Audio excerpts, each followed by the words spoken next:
Hello, everyone, and welcome to today's webinar, AJIL Speaks, the War in Ukraine and its Implications for International Law. My name is Jen Milat from Cambridge University Press, and before we get started, I'd like to go over a few items so you know how to participate in today's event. You've all joined in listen-only mode. However, you will have the opportunity to submit questions by typing into the Q&A. If the panelists have time after the discussion, we will address questions during this session, and if not, please feel free to continue the conversation on social media. Should you experience any technical difficulties, please also add that into the Q&A and a member of the organizing team will endeavor to help you. In the unlikely event we have any major technical issues, we will message the audience and restart the webinar. The whole event should take approximately 70 minutes. To get everything started, I'm delighted to turn things over to Monica Hakimi, one of the incoming editors-in-chief of the American Journal of International Law. Monica will introduce the panelists. Great, thank you so much, Jen, and welcome to everyone who is zooming in live or who's watching the video online once we post it. I am really delighted to host this first AJIL Speaks webinar, and we have three fantastic participants. I'm sure they don't need any real introduction to the audience, but I will just introduce each of them briefly. So first, we have Katerina Linos, who is the Irving G. and Eleanor D. Tragan Professor of Law at Berkeley Law School. Curt Bradley, who is the Alan M. Singer Professor of Law at the University of Chicago Law School. And last but certainly not least, James Gathii, the Wing Tat Lee Chair in International Law and Professor of Law at the Law School at Loyola University of Chicago. So welcome all of you, and thanks for joining me for this webinar. As Jen said at the outset, our goal today is just to explore some of the legal implications of the invasion in Ukraine. And it seems that the starting point ought to be, and Curt, maybe I'll just start with you, about the use of force.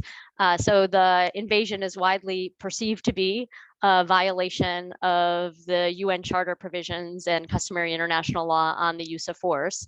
And so I guess my first question to you, maybe this sounds a little softball, is it in fact a violation of that body of law? And how might it compare to past actions by the United States or by other NATO countries that have pushed or in some cases clearly exceeded the boundaries of Article 2.4? And I'm thinking in particular of the Kosovo operation, the 2003 Iraq invasion, the 2011 Libya intervention, and then the various ways of intervening in Syria.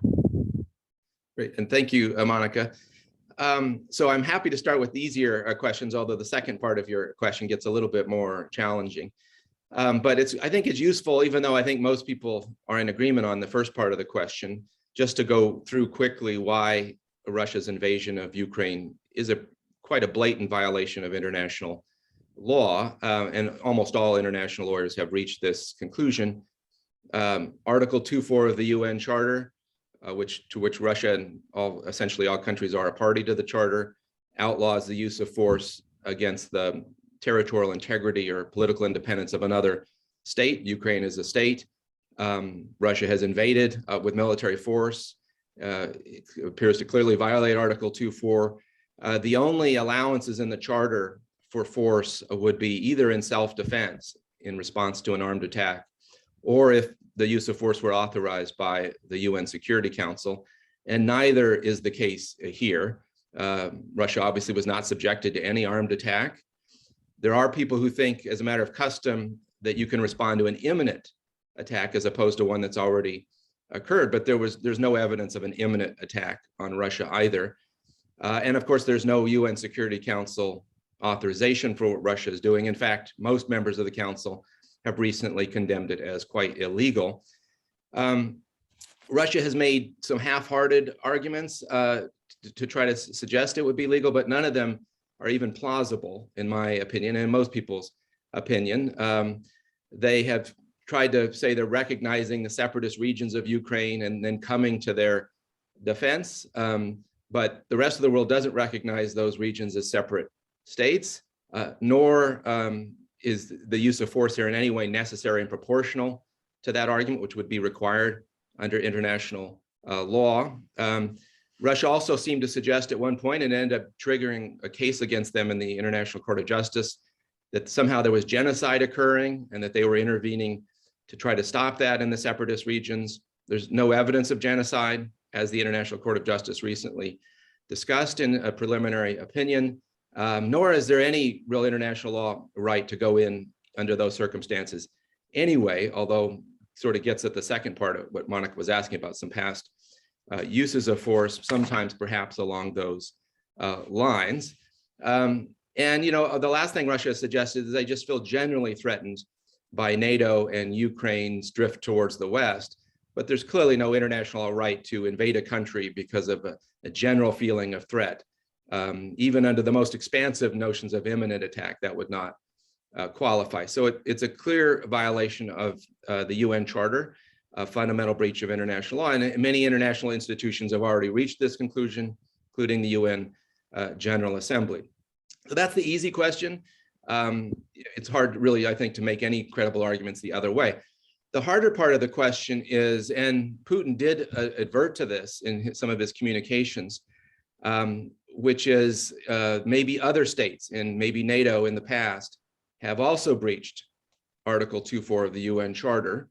I think that's possible, certainly that there have been some other breaches. We all know if you're violating the law, it is not usually a defense to say somebody else has also violated it in the past. That's usually not a particularly good defense to your own illegality.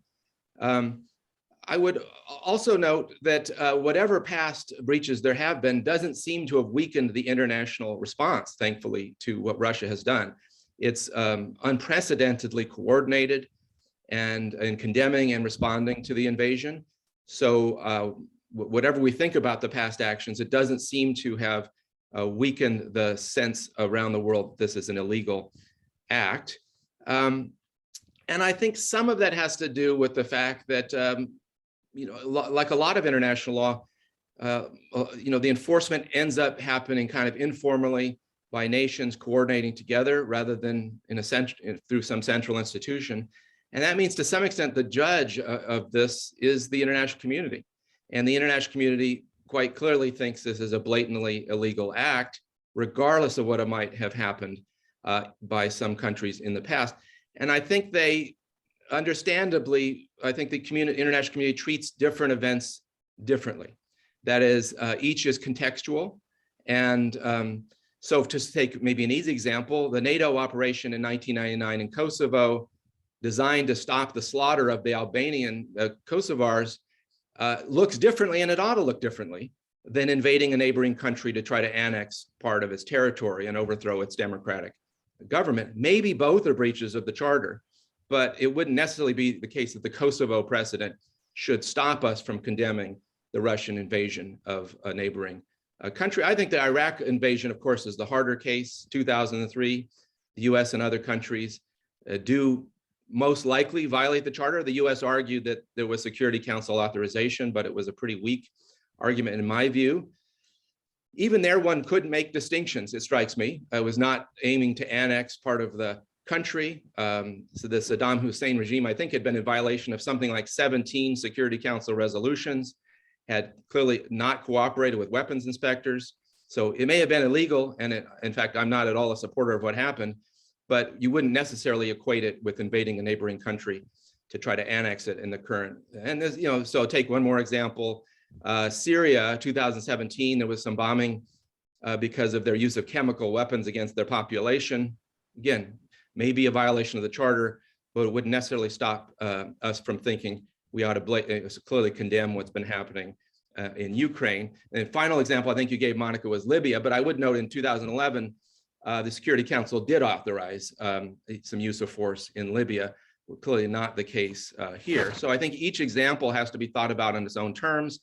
And even if we rightly condemn some past uses of force, should not in any way stop us from condemning the current one. So, great.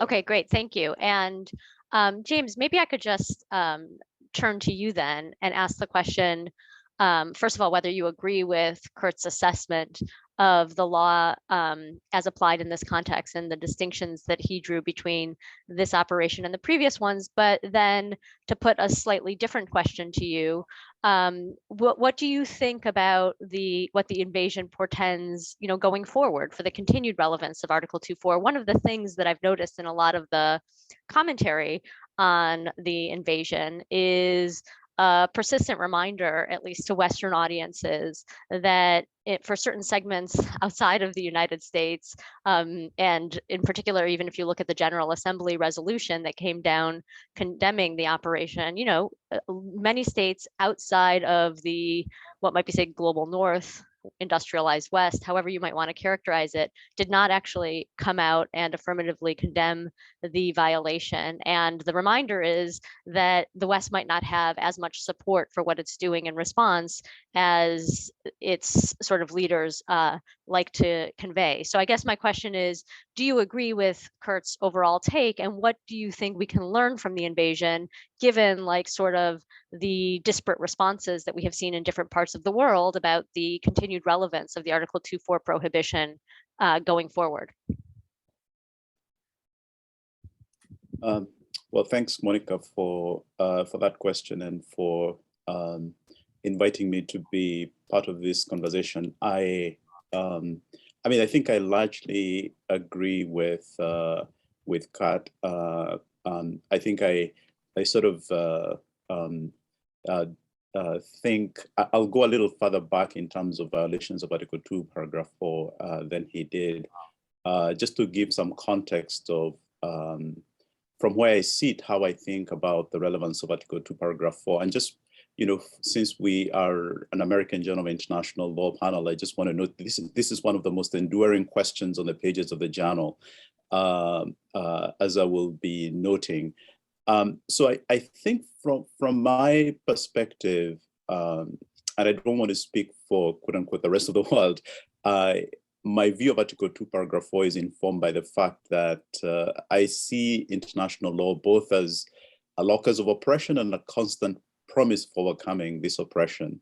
And Russia's invocation of international law to justify its invasion of Ukraine is part of this dark legacy of misuses of international law. So I would say, in response to your question about how I would characterize my response to Curt's characterization of the various invasions, I think that all those examples are, in my view, part of the unfortunate dark legacies, in particular of the misuses of international law. And as I'll be noting, these misuses are not the preserve of Western countries. In my neighborhood in East Africa, Uganda is famous for its having its Bismarckian ambitions of the Democratic Republic of Congo, and the International Court of Justice has ruled against Uganda for violating Article 2, paragraph 4, and recently we saw a follow-up of that case. So I think this dark legacy of international law and international relations should not always overshadow this promise that Article 2, paragraph 4 has to protect the territorial integrity and the political independence of states, or of the equality of states, or of the requirement for the peaceful settlement of disputes, which is at the sort of foundations of the UN system. And so I'm pretty positivist on this issue. I think Article 2, paragraph 4 ranks with other use against norms of international law, like the prohibition of slavery, the prohibition of piracy. And yet I think, in my view again, to go back to these contingent foundations of international law, we could all agree that the post-Second World War international legal system privileged the victorious powers. And as Mohammed Bejoy famously argued in his towards a new international economic order, there are limits to the role that international law can play, since it's very difficult to purge the dark legacies of the past, notwithstanding efforts to transform them through prohibitions like the one we find in Article 2, paragraph 4. And so from my perspective, I see Article 2, paragraph 4 as an effort to build on the legal and moral and political support for prohibiting aggressive war, which we know was criminalized in Nuremberg and Tokyo and beyond that. The fact that, as Curt mentioned, there are very narrow exceptions, in my view, to the uses of force in the Charter of the United Nations showed this ambition of trying to limit the use of force. But these exceptions could also be understood as allowing the powerful states to continue to use their military capabilities, notwithstanding the prohibitions of Article 2, paragraph 4. And we know that that's been the case since 1945 of the misuses, the abuses of this prohibition of the use of force. Some international lawyers have argued that the UN Charter system established an exclusive alternative to the old war system, under which use of force in self-defense or collectively as part of a global police response established by the Charter was the only way in which use of force was permissible. But we know that that's not been the case. Whether it's been the US in Vietnam from the mid-60s to the mid-70s, or Israel's use of force against its neighbors in about the same periods, the Soviet invasion of Afghanistan in '79, Uganda's invasion of DRC, as I mentioned. All these examples led to this question you've just asked me being asked by Tom Frank in the pages of the American Journal of International Law in 1970. In 1970, he wrote his famous article, "Who Killed Article 2, paragraph 4?" So this is really not a new debate that we are having. And then he wrote again after the Iraq War, which also Curt mentioned. And I think I agree with him, with the late Tom Frank, when we argued that we need Article 2, paragraph 4, even if we may be disappointed now because of the flagrant invasion of Ukraine by Russia, because we need it for tomorrow. And finally, I just want to invoke the Kenyan ambassador to the United Nations, Martin Kimani, who argued that Article 2, paragraph 4 is also important for global security. So that would be my response. Okay, great. I'm glad you invoked the Kenyan representative. I think I also really gravitated toward his remarks, which I thought were striking and quite powerful. So Katerina, James tells us, like, look, we still need Article 2.4 for the future. And by the way, these debates are not really new. These debates are debates that we've had about Article 2.4 basically since it was established in the text of the Charter.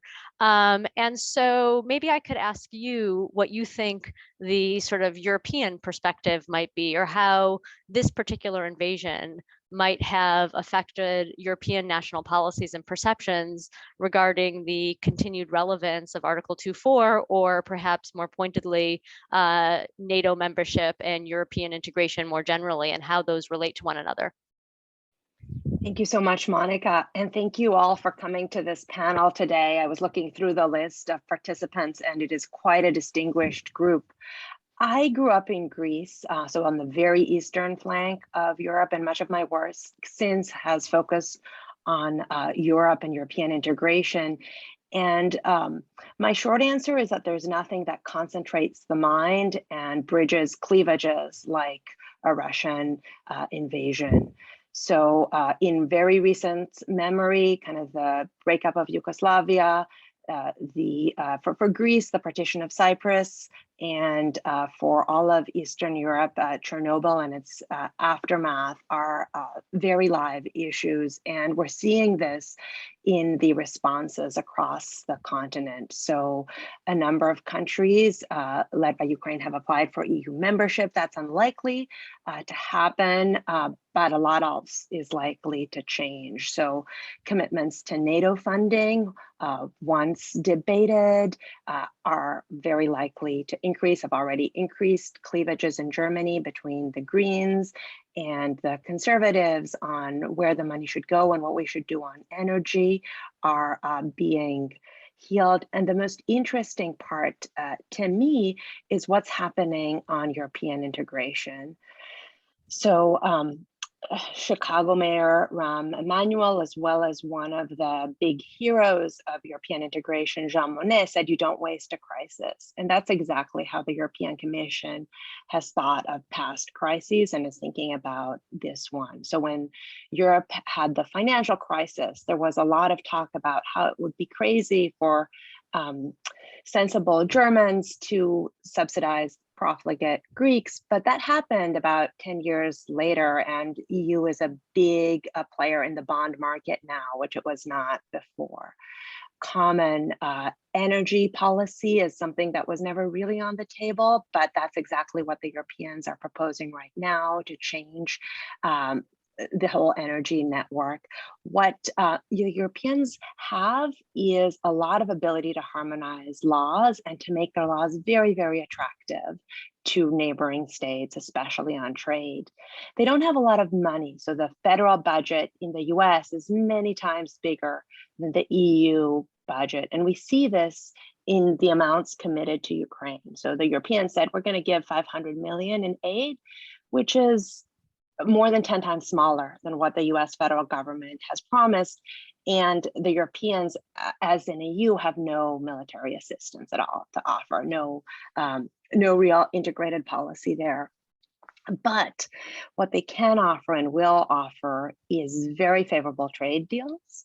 And in addition, what they have offered, and which I want to speak to extensively, is a real pathway for all Ukrainians that are fleeing the Ukraine. So this is cold comfort to someone who wants to see their nation state rebuilt and their people in Ukraine rather than in Europe. But as a humanitarian response, it is off the charts. The Europeans have said any Ukrainian can come to any European country of their choice and get work and benefits for at least 3 years. This has never happened before. It is very different from the response to Syria and Afghanistan, and it is path-breaking. So I think, in short, the European integration project, which was thought to be challenged by Brexit and by questions about what these bureaucrats in Brussels are doing, will be greatly strengthened. And I think the same is true for the significance of NATO. Okay, great. And I thank you so much for that answer. I think one thing it does is it just sort of lays the foundation for a number of follow-up questions about the kinds of actions that states are taking in response to the invasion. And so maybe we can sort of center around 3, and I can ask each of you about a different one of them. So one response, Curt, I'll ask you about, is the provision of military assistance to Ukraine. Another, and James, I'll ask you this question, is about the economic measures that have been taken in response to the invasion and the quite severe economic sanctions that have been imposed on Russia in particular.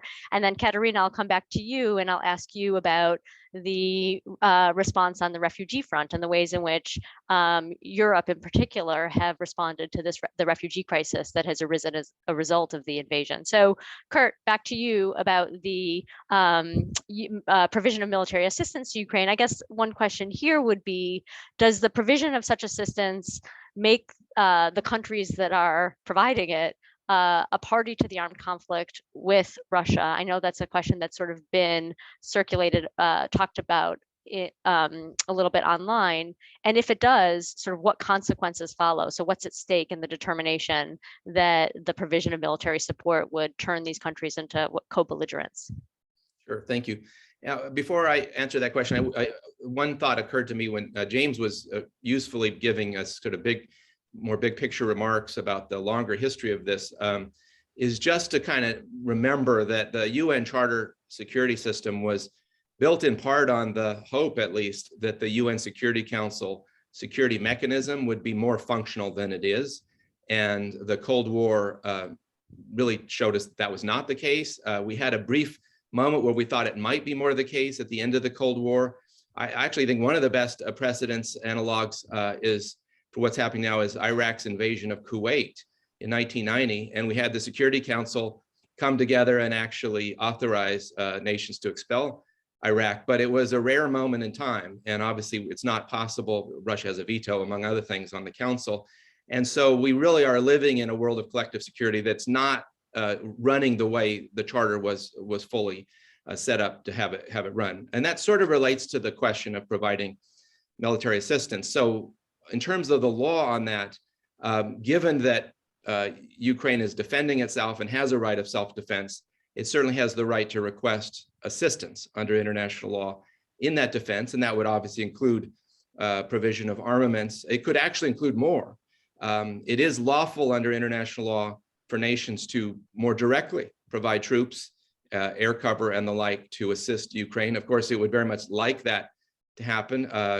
Western nations have so far refrained from getting more directly involved, but they certainly are allowed to provide the weapons that they are doing. The harder question, as you ask, Monica, is to what extent could that possibly bring these other countries in more directly into the conflict, and to what extent does that matter? I think it does matter. It would not be illegal under international law to get more directly involved. But what it would mean as a practical matter is that if the US, for example, were a party to the conflict against Russia, along with Ukraine, US military assets and objectives would be subject to targeting as part of international humanitarian law. And we would then have a direct conflict between two superpowers, two nuclear armed superpowers. And I think there are very good reasons to try to avoid that. And by the way, that would not necessarily be limited to the territory of Ukraine. If there are other parties to the conflict, their military objectives are potentially targetable outside of that. So we're talking about a possible escalation of the conflict, both as to the countries involved and to the potential territory in which the conflict would occur. And we seem to have custom, and I think usefully so, that distinguishes between supplying arms to a country in a conflict, at least in the post-UN Charter world, that does not make you a party to the conflict. And it appears to require something more than that. It's not entirely clear what more. Obviously, direct firing would do it, would bring you into the conflict. I think other things, direct participation in targeting decisions might, using your territory to allow Ukrainians to attack directly from your territory, possibly might. There are a variety of steps, I think, that might make the United States or other countries a party, but the custom appears to be that merely supplying arms, although that's a significant act, does not make you to a party to the conflict. And so far, Russia has roughly adhered to that kind of customary norm as well, and avoided broadening the conflict outside of Ukraine or against other parties. And I think that's a good line, by the way, just normatively. And the reason is it reduces the likelihood that conflicts will get escalated. And I think that's a good principle for international law to have, is to try to have rules that try to reduce the likelihood of an escalation of a conflict. And given that nations will want to assist, particularly a defending party, but not necessarily bring them into a direct conflict, I think that's probably a good equilibrium that we seem to have maintained under custom. And and that, of course, the final question there is this question of a no-fly zone. Ukraine has asked for that. I think the US wisely has resisted, because it would very likely bring the United States in as a direct participant. And the reason is, to maintain a no-fly zone, you would likely have to bomb air defenses by the Russians, and then you'd probably be engaged in direct combat with the Russian airplanes. That would clearly bring the US in as a party, and that would escalate the conflict. And I think there are good reasons to try to avoid that. Okay, great, thank you. And so, James, I've already sort of teed up for you the question that I'm going to ask you, which is about the economic sanctions that are being imposed on Russia. And the question, I guess, are these measures lawful? Who is most likely to feel their effects? And I will just pose to you, I guess, a follow-up question raised by Curt's comments in the economic context, which is, do these measures similarly strike, in your view, the right balance between, on the one hand, allowing states to stand for the principles of international law that ought to be stood for, like helping a state defend itself in response to an act of aggression, without creating too strong an escalatory cycle to lead to further devastation and destruction? Well, thanks, Monica. So in my response, I think I want to begin just by noting that a rather broad range of international legal regimes are implicated by the sanctions that have been announced so far, and others that are planned. For example, one of the ones that at a purely descriptive level that I think is implicated and hasn't been given a lot of attention, perhaps because the assumption is that all of these are going to be permissible under one regime or the other.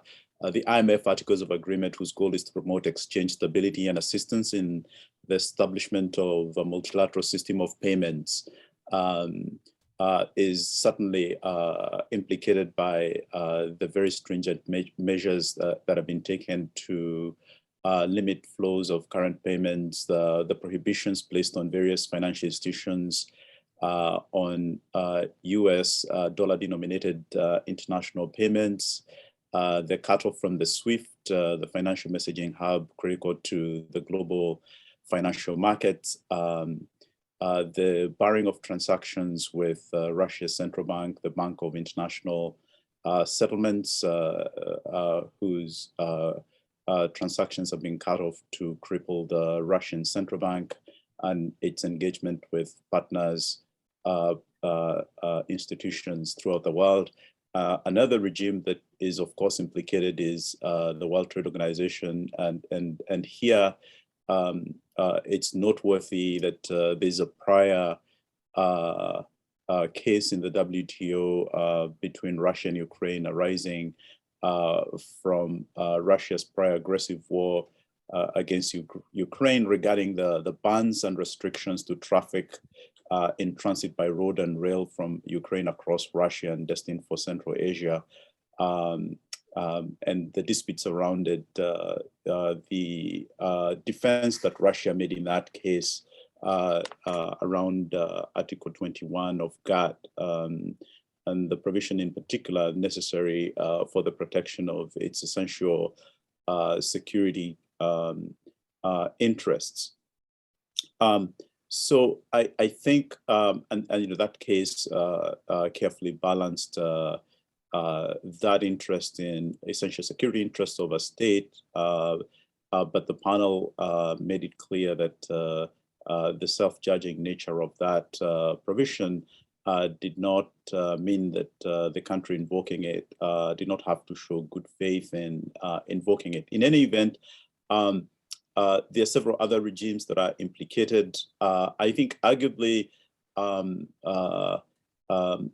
first, of course, under international law, countries can impose sanctions on any entity or person under their jurisdiction from knowingly entering or engaging in any transaction directly or indirectly with any government or individuals or entities in another country.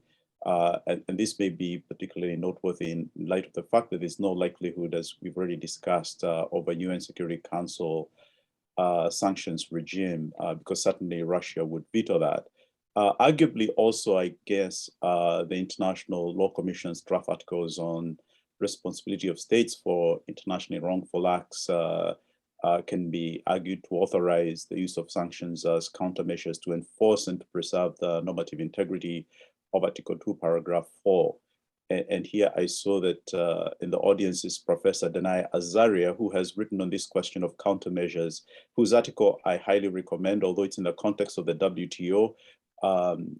It also goes into how we might think about countermeasures in the context of customary international law. So I do highly recommend it as sort of one way of thinking about the legitimacy of these sanctions under international law. Now, are these sanctions likely to work?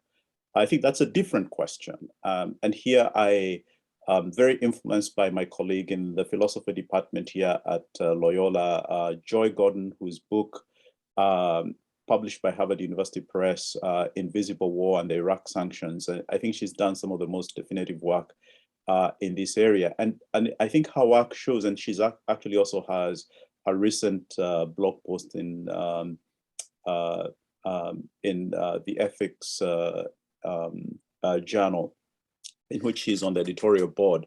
And I think her book carefully showed in the context of Iraq, how very broad and comprehensive sanctions, similar to the ones that are now in the offing, may have serious humanitarian consequences.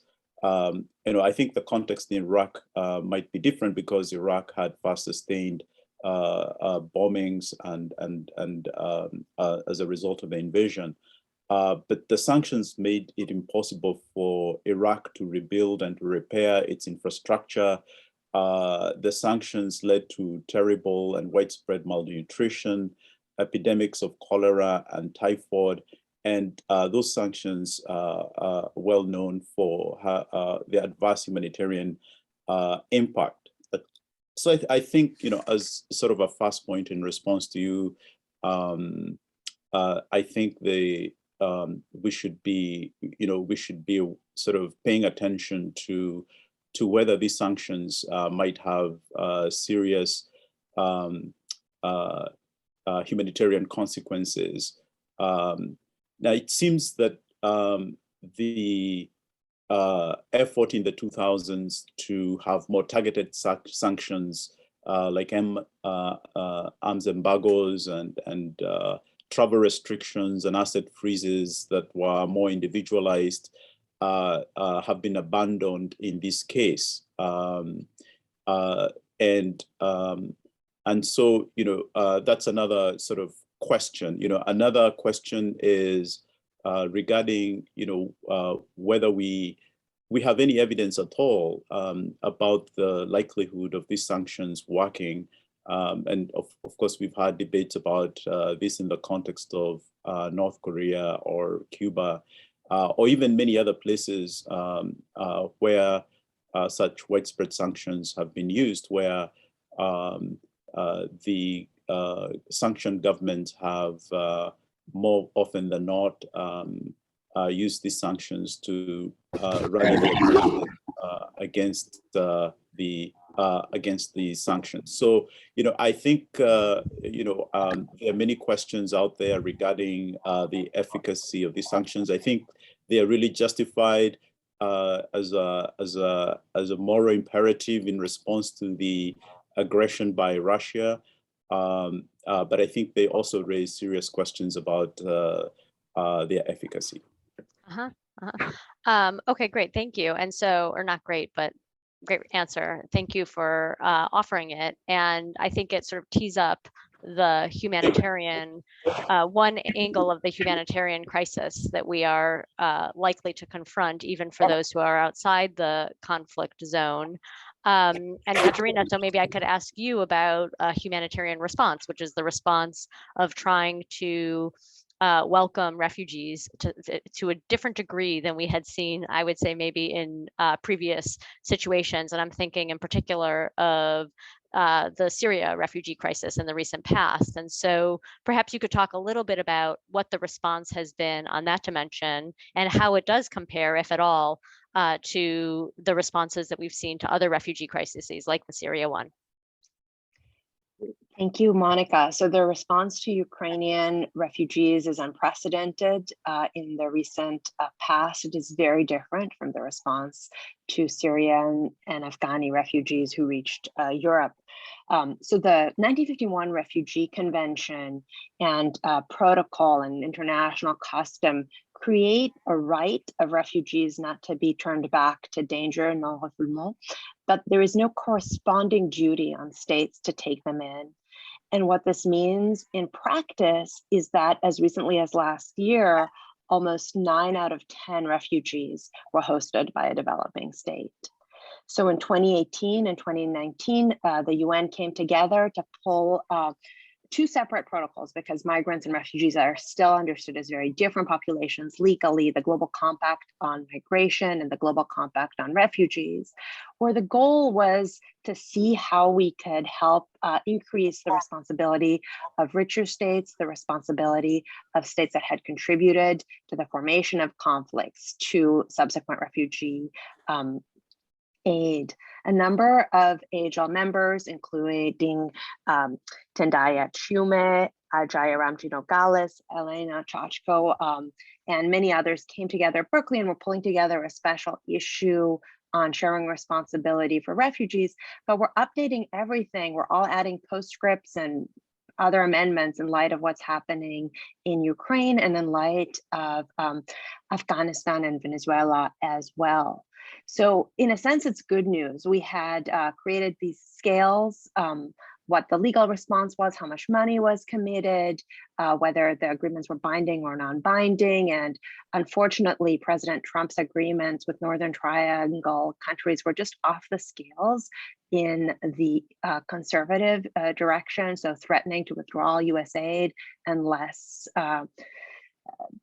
Northern Triangle countries with just malfunctioning, non-existent asylum systems would take in Mexican asylum seekers. It was crazy on the conservative end, but on the progressive end, what the Europeans have done for Ukraine is also off the scales. In particular, in order to qualify for refugee protection, typically you need to prove that you as an individual were persecuted and you need to go through some kind of legal procedure. So this is not ideal for situations of civil war when you have a lot of people fleeing all at once. So the Europeans have instead, for the first time, put in place this temporary protection directive. So the idea is that people can get immediate access to the labor market, to benefits, to education, as long as they are Ukrainians or enjoyed some other form of protection. They were refugees in the Ukraine. This does not, unfortunately, extend to permanent residents who are nationals of other states, but who are permanent residents in the Ukraine before. This particular measure has lifted kind of a core provision of EU law that says that the first safe country, so the border state, will host the refugees. Instead, it has allowed Ukrainians and only Ukrainians to just pick the country where they want to move, where they have relatives, where they have job opportunities. This is very different. It's very dramatic. It means that we don't have refugee camps. I mean, xenophobia tends to rise after initial warm welcome, but the way this legal framework works might mean that it will just take longer for xenophobic publics to oppose the many Ukrainians as they stay longer. Right now, countries like Hungary and Poland that were completely opposed to common EU measures on Syrians are welcoming both Ukrainians and the idea that it will not be nation states, but the EU as a whole that will determine policy in this area. So in this sense, the European response to refugees is path-breaking and could help become a model for the way we deal with other refugee crises. Great, thank you. I actually have one follow-up question for you. Well, the first, I guess, thing I want to say is just to say that the journal or the issue that you're putting out sounds super interesting. And so I look forward to reading it. I'm sure that many others do as well. I guess the follow-up question that I wanted to ask was, because you said that this was so path-breaking and might actually provide a foundation for doing things differently going forward. How likely, do you have a view of how likely it is that this will actually provide a new legal architecture for dealing with future refugee crises? Or do you think there's something particular about the Ukraine crisis, and it could be something about race, it could be something about location from which the people are fleeing, it could be something about NATO and the fear of other countries themselves being subjected to some kind of invasion that would lead their own people to be fleeing. And so that's what's led to this response, and that might not be replicated in the future. So I guess the question is just, to what extent do you think that this really will be a precedent, not just legally, but politically and socially, in a way that would make it something that might be replicated in future cases? So I think that both prongs are right. Yes, this is different, and yes, it will also be a precedent. So how is it different? One of my colleagues, Dick Buxbaum, said, who's a refugee himself from Nazi Germany, said, well, it's easier for Europeans to welcome blonde Christians than to welcome anyone else. And that's correct. In addition, the refugee threat, the idea of we're taking in our political opponents, the classic idea of the refugee in the Cold War era has been reactivated in Europe, and the refugees are women. The Syrians had families moving, and the Afghanis were young men, and that generates a different public response. So all of that is true.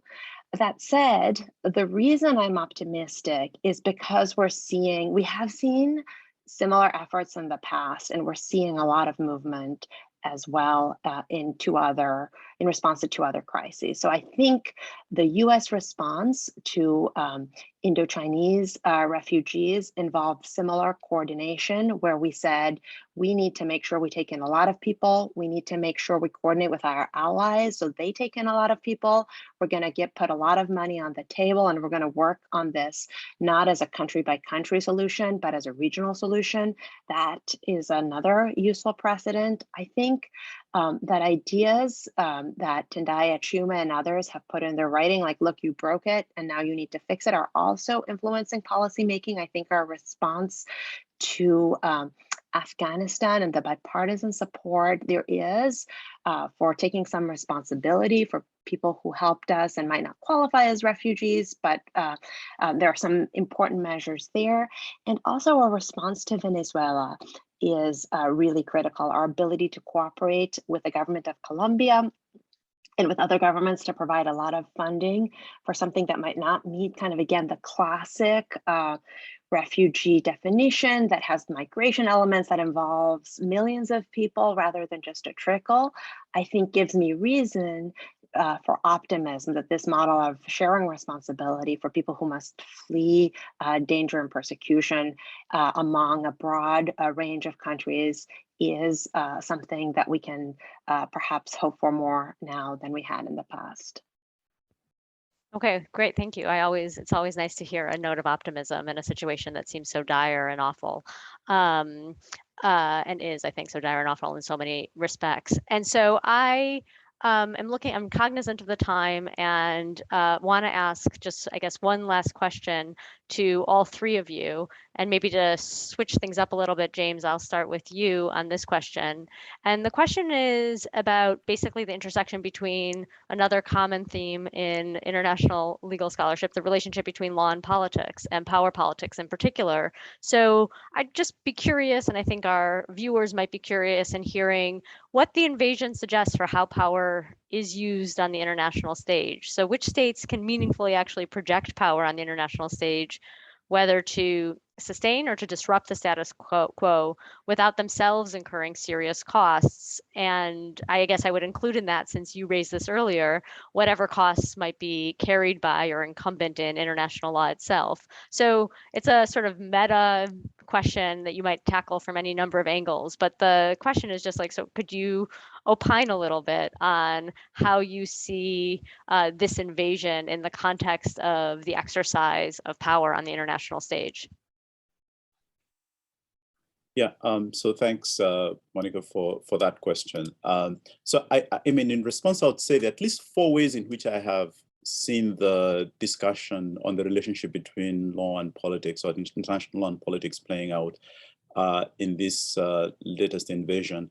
You know, first, some discussions of international law in the context of this invasion, you know, by Russia's effort to redraw the borders and to, in my view, effectively conquer and occupy Ukraine, have been framed in some contexts on the assumption that international law and political dominance are irreconcilable.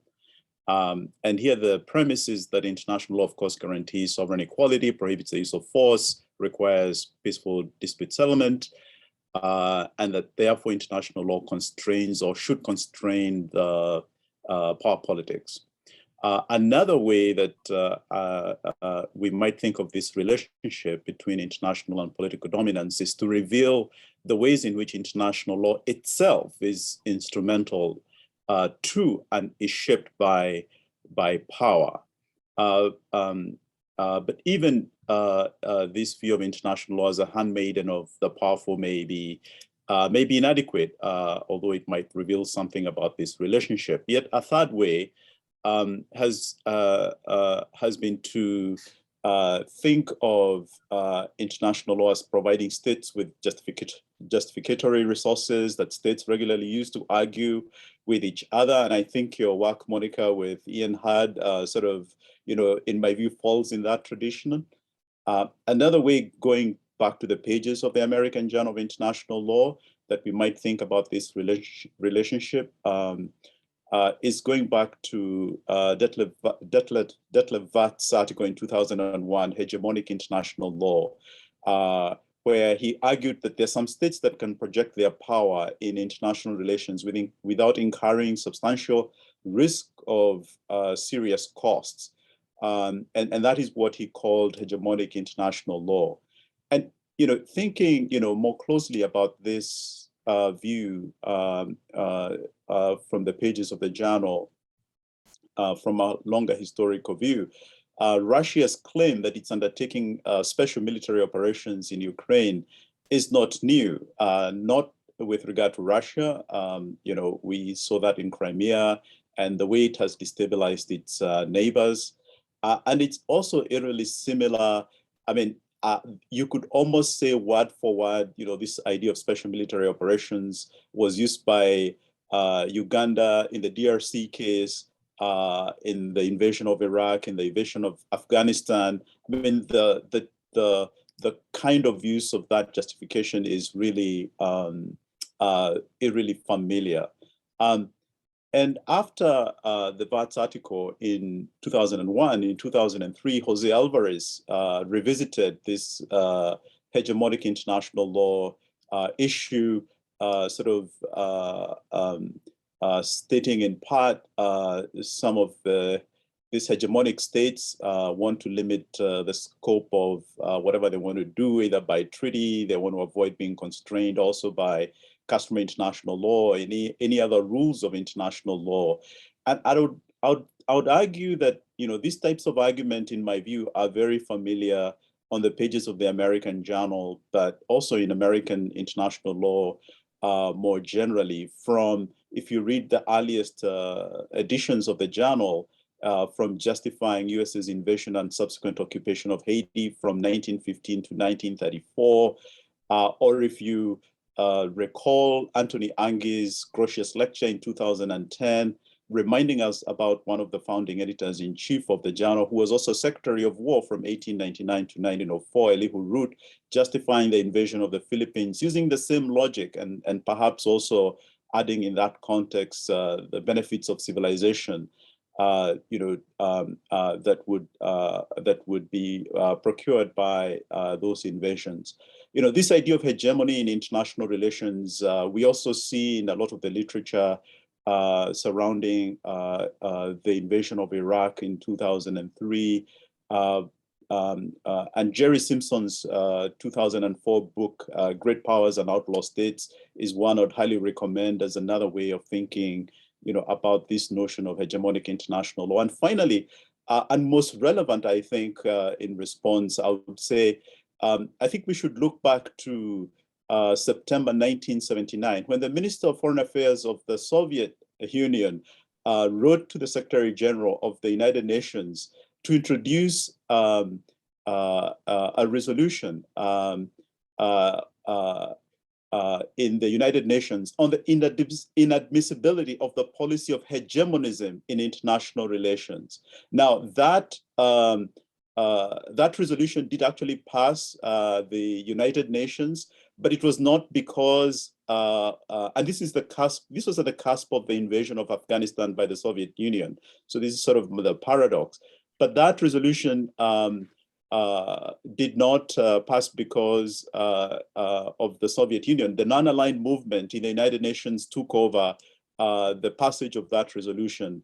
It was a hotly debated resolution for all sorts of reasons, but I thought that it was, people can look back to it, sort of revisits many of the discussions we've had about the use of force in international law in this discussion so far.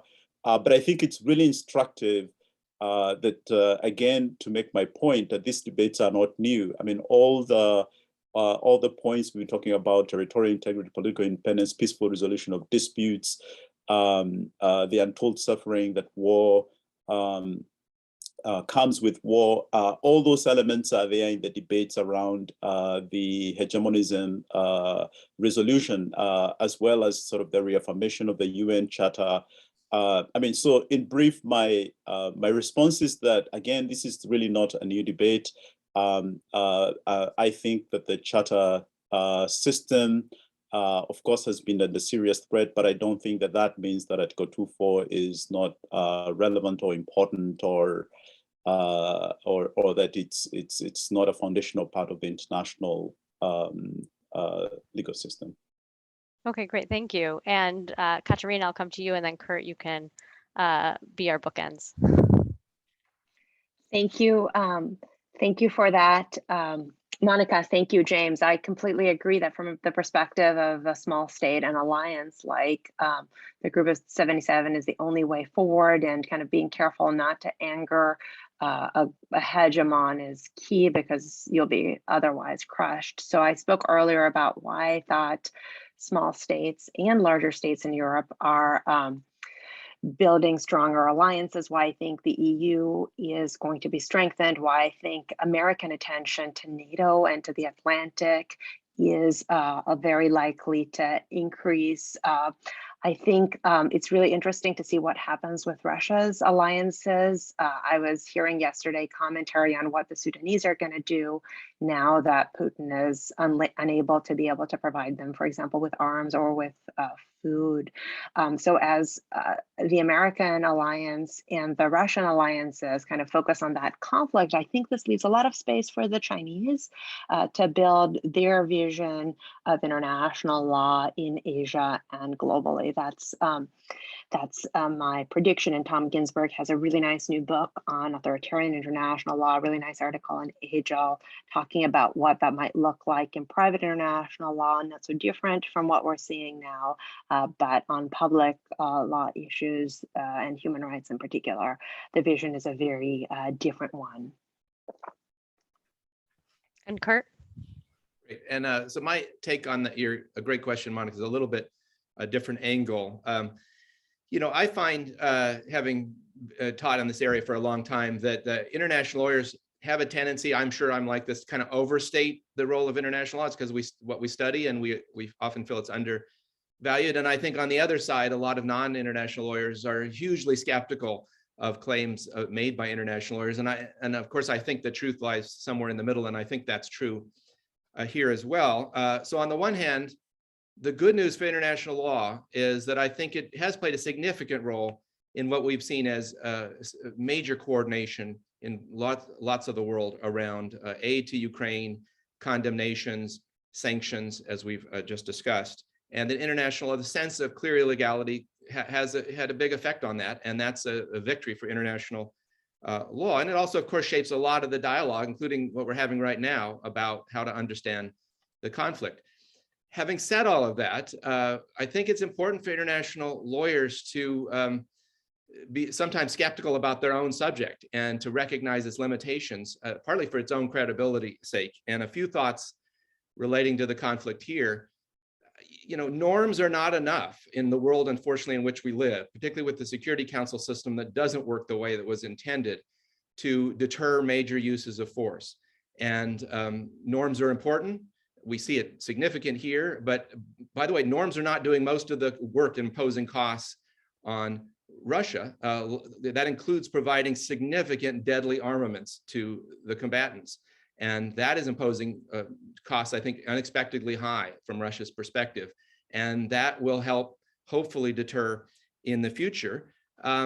Like diplomacy, I think deterrence, we are reminded again, it needs to be layered in the world in which we live, with hard power being a significant component of it, obviously not the only component. Now, here's my worry, which we all ought to have, which is that the response we've seen to the invasion of Ukraine may itself be context specific, and the high coordination and the willingness of Europe and other areas of the world to impose costs on themselves may or may not hold for other instances where we might see other significant breaches of Article 2.4. And we can see why the world would respond a certain way to an invasion, land invasion of a European country, bring all sorts of memories of the past, worries about stability of Europe and the like. And if other instances that may deserve equal coordinated responses may not trigger the same responses. And we live in a world in which international law's enforcement in this domain depends heavily on disaggregated enforcement by nations around the world. And so I think we ought to be not overconfident from this example. And then a final kind of note, and there were some questions in the chat, which we won't be able to get to all of these, about things more we could do more, like a humanitarian zone and things like that. What is keeping us out of World War III, which I hope is a high priority among all the other priorities here, is probably not primarily international law. It's doing other work, but the fact is that there's an equilibrium between supplying arms and not getting indirectly and getting involved in combat, and that is keeping two nuclear armed countries from directly engaging with each other. And international law is not doing a lot of work on that. It's primarily self-interest, fortunately, on both sides.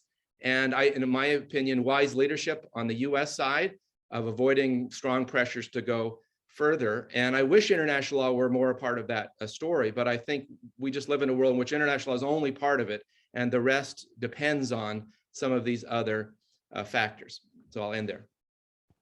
Okay, well, that sets up a lot for us all to think about. We are unfortunately out of time, but we have hardly begun to scratch the surface on the issues arising out of the Ukraine invasion.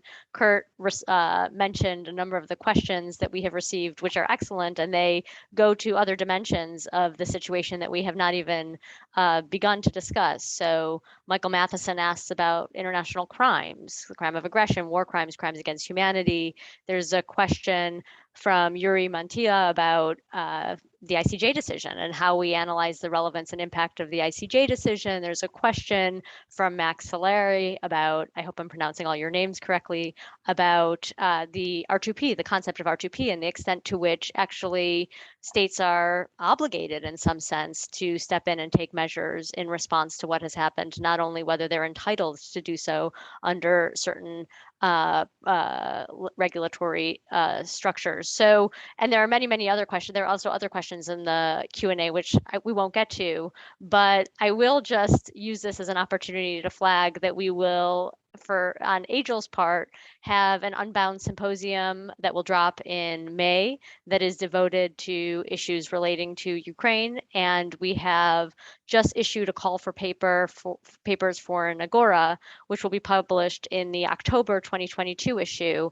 on the implications of Ukraine for the future of the international legal order. So AJIL itself will provide other opportunities to discuss these issues. I know that there are other media, although less good, maybe. I'm just kidding. We have there's a vibrant space, intellectual space, where we're discussing these issues, and I think all watching from afar with some degree of horror about what's happening in the world. And so stay tuned to this space and other spaces. And thanks to the three of you for this really enriching and illuminating conversation. I enjoyed it. I'm sure our viewers have enjoyed it or will enjoy it. And thanks to CUP and Jen for putting this all together. Thank you everyone for joining today. And we'll be sharing a recording of the webinar within a few days. AJIL's collection of archival research on Ukraine and Russia from the journal's archives, actually across all the AJIL journals, can be found on AJIL's website, along with the CFP that Monica just mentioned, which you can find at cambridge.org/AJIL. And a brief survey will appear momentarily if you wish to submit any more questions. As Monica mentioned at the beginning of the event, please feel free to continue the conversation on social media. And I just want to say many thanks to all the panelists for their insights and to all of you for joining today. So have a great rest of the week and take care. Thank you. Bye, everyone.